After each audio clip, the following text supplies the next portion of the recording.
Makrifat membuat seseorang tidak lagi mudah kecewa. Ia tidak menaruh harapan kepada makhluk, karena ia tahu semua yang datang dari makhluk hanyalah perantara. Jika ia ditolong manusia, ia melihat tangan Tuhan di balik itu.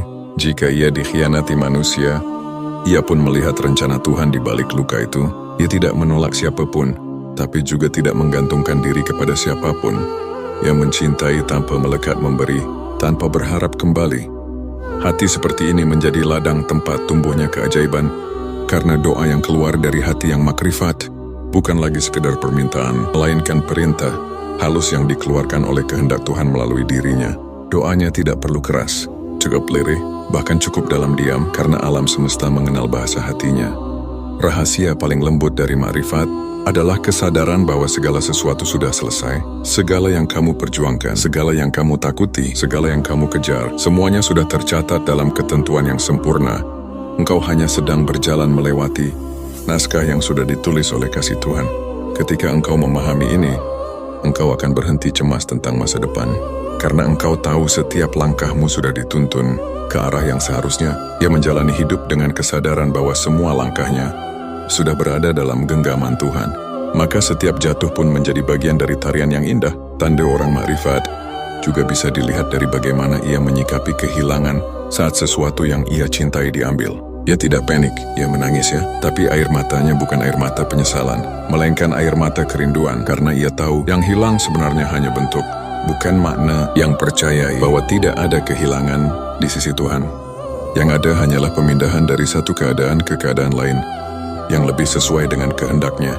Orang makrifat tidak lagi merasa sendirian. Meski dalam kesunyian, ia tahu bahwa dalam setiap kesepian ada kehadiran yang lembut. Ia bisa duduk lama dalam diam dan merasakan kedamaian yang tidak bisa dijelaskan dengan kata-kata. Hatinya telah menjadi tempat singgah bagi cahaya yang dulu ia cari di luar.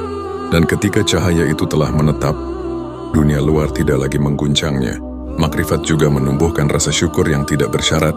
Orang biasa bersyukur ketika sesuatu yang baik datang, tapi orang makrifat bersyukur bahkan dalam penderitaan, karena ia tahu bahwa dalam setiap luka ada peluang untuk mendekat.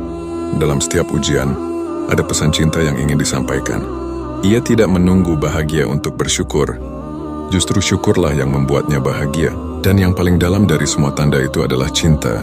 Cinta yang tidak bisa dijelaskan dengan logika. Cinta yang tidak menuntut apapun. Cinta yang tidak menginginkan balasan. Cinta yang hanya ingin terus memberi, terus melayani, terus menyatu. Orang makrifat mencintai Tuhan bukan karena ingin surga, tapi karena tidak bisa tidak mencintai. Yang mencintai, karena itulah fitrahnya. Seperti bunga yang tidak bisa menahan diri untuk mekar, cinta seperti itu membuat hidup menjadi ibadah yang indah. Setiap tindakan menjadi persembahan, setiap nafas menjadi zikir, setiap hari menjadi kesempatan untuk menatap wajah kasih yang tak terlihat. Ia tidak butuh banyak teori, karena hatinya sudah menjadi kitab yang terbuka.